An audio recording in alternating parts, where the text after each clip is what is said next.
स्वागत आहे तुमचं आपल्या एका नवीन व्हिडिओमध्ये. रात्री आम्ही इथं धुळ्यात थांबलो होतो. आता आम्ही निघालो आतापर्यंत 3 ज्योतिर्लिंग केले. कृष्णेश्वरचं 2 नंबरला उज्जैन, 3 नंबर ओंकारेश्वर. तिथं थोडं लोकल पण फिरलो. रात्री आरतीला थांबलो होतो ओंकारेश्वरमध्ये, त्यामुळे उशीर झाला. मग आम्ही धुळ्यात येऊन थांबलो. आता आम्ही याला निघालो आहे नाशिकला. आणि जाता जाता इथं ते सारंगखेड्यामध्ये हॉर्स मार्केट आहे, फेस्टिवल भरले चेतक फेस्टिवल. तिथं पण जायचं चाललं आहे आमचं. आणि त्यानंतर आम्ही 4 नंबरचं म्हणजे त्र्यंबकेश्वरचं नाशिकचं ज्योतिर्लिंग आज करणार आहे. मला दाखवतो. कुठं जायचं आज? नाशिक सारंगखेडा म्हटलं का बसला एवढा? घेतलंय आपल्याला नाही घ्यायचा गोडा. मामाने घेतलं तरी त्यांनी घेतलं सारखं आहे. दादा काय करायचं?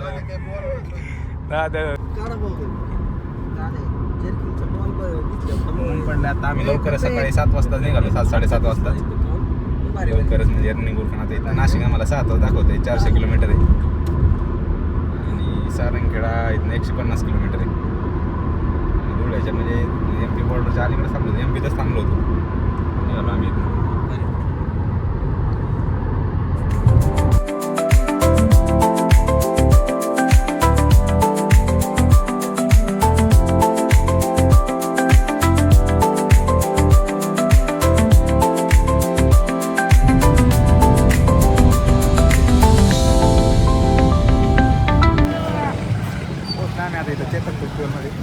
सारंगखेडा या ठिकाणी एंट्री येत ना अशी.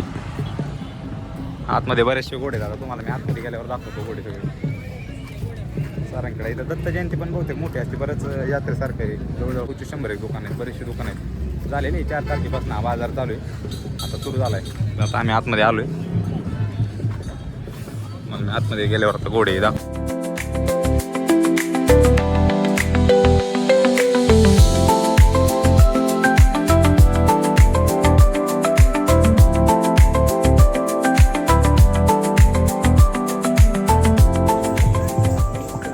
इतका सुंदर वाडा आहे हा.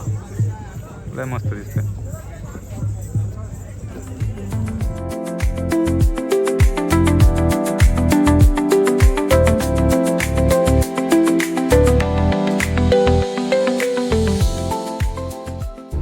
सारंगखेडा मार्केटमध्ये घोडे पाहून आता आम्ही इथनं निघालोय नाशिककडे. इथनं नाशिक 250 किलोमीटर, 5 तासाचा रस्ता दाखवतोय. बराच वेळ होतो आम्ही, 1 तास 2 तास घोडे पाहिले तिथं. मस्त घोडे होते सगळे. शोचे होते, विकायला होते, पिल्ले होते. बऱ्याच ठिकाणाहून, पूर्ण भारतातनं बऱ्याच ठिकाणाहून लोक आले होते तिथं घोडे विकायला. आम्ही आता निघालोय नाशिककडे.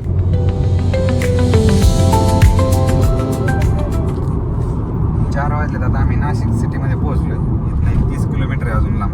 30-35 किलोमीटर राहिले अजून ज्योतिर्लिंग. आता ब्रिजवरनं चाललोय आम्ही. मस्त सिटी एकदम स्वच्छ आहे.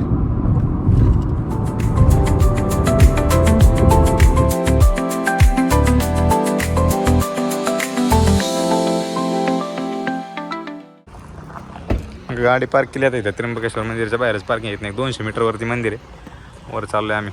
वातावरण बघा किती भारी झाले. आता 4:30 वाजले आता.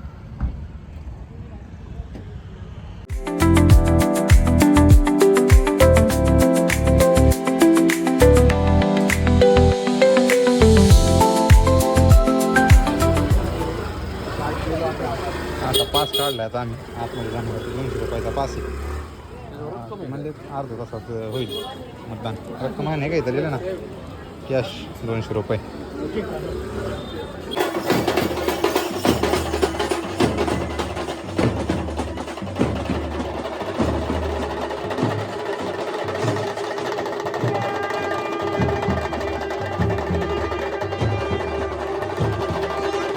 समोर मंदिर दिसते. आम्ही पास काढून लाईनमध्ये थांबले, पण लाईनमध्ये पण बरीच गर्दी आहे. आरती चालू होती त्यामुळे सगळ्यांना थांबवलं. आता सोडायला सुरुवात केली तरी पण अजून 1 तास जायला. आम्ही अर्धा तास झाला आता लाईनमध्ये थांबले. त्र्यंबकेश्वरला थोडा जास्त वेळ लागतो. हे मंदिर दिसतंय समोर दिसते.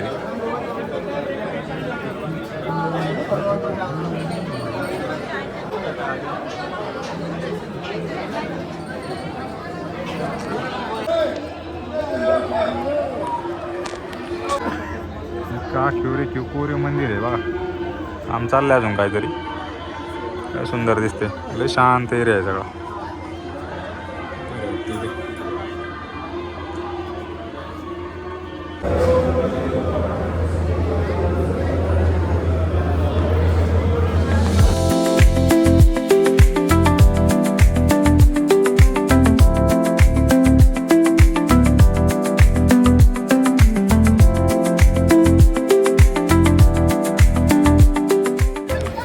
दर्शन झालं आमचं 1 तासात. अर्धा तास आम्ही लाईनमध्ये आतमध्ये थांबलो, त्यानंतर अर्धा तास लवकर आम्हाला आतमध्ये सोडलं. बऱ्याच वेळ थांबवलं, अर्धा तास थांबवल्यामुळे लवकर आत सोडलं. 1 तासाच्या आसपास आमचं दर्शन झालं. आणि आतलं तुम्हाला फुटेज टाकतो. मंदिर इतकं सुंदर आहे, मला जास्त फुटेज घेता आलं नाही, पण जितकं घेता आलं तेवढं मी तुम्हाला टाकतो. तुम्हाला मंदिर एकदम शांत. आणि जनरलची जी लाईन आहे ती लाईन खूप लांब आहे. इथं थोड्या अंतरावर गेल्यावर 200 रुपयाचा एक पास येतो, तुम्ही घेत जा. कारण की एकदम अचानक आल्यावर हे जनरलला थांबून काही उपयोग नाही. तर बराच वेळ लागतो या लाईनमध्ये, रेग्युलर लाईनमध्ये. पलीकडच्या हे समोरचं गेट आहे आणि पलीकडच्या बाजूने एक डाव्या बाजूला एक गेट आहे. त्यातनं 200 रुपयाचा जो पास आहे ते पासवाल्या लोकांना त्यामधून सोडतात. आतमध्ये जाऊन एकच लाईन कनेक्ट होते, पण त्या लाईनने दर्शन लवकर होते. त्यामुळं जे शक्यतो इथं आल्यानंतर तो पास काढून दर्शन घ्या. खूप भारी वाटलं. आमचं आता आज 14 ज्योतिर्लिंग झालं. पहिलं कृष्णेश्वर, त्यानंतर उज्जैन, त्याच्यानंतर ओंकारेश्वर आणि आता आम्ही हे 4 नंबरचं आमचा त्र्यंबकेश्वरचं ज्योतिर्लिंग झाले. तसे आता टोटल आमचे 5 झाले. भीमाशंकर एक झाले. तर लवकरच आम्ही बाकीचे पण करणार आहे, एक करत हळूहळू. पुढच्या वेळेस आमचे गुजरातमधले 2 सोमनाथ आणि नागनाथ 2 करायचं आमचं चालले. चला आता आम्ही आता इथनं निघालो.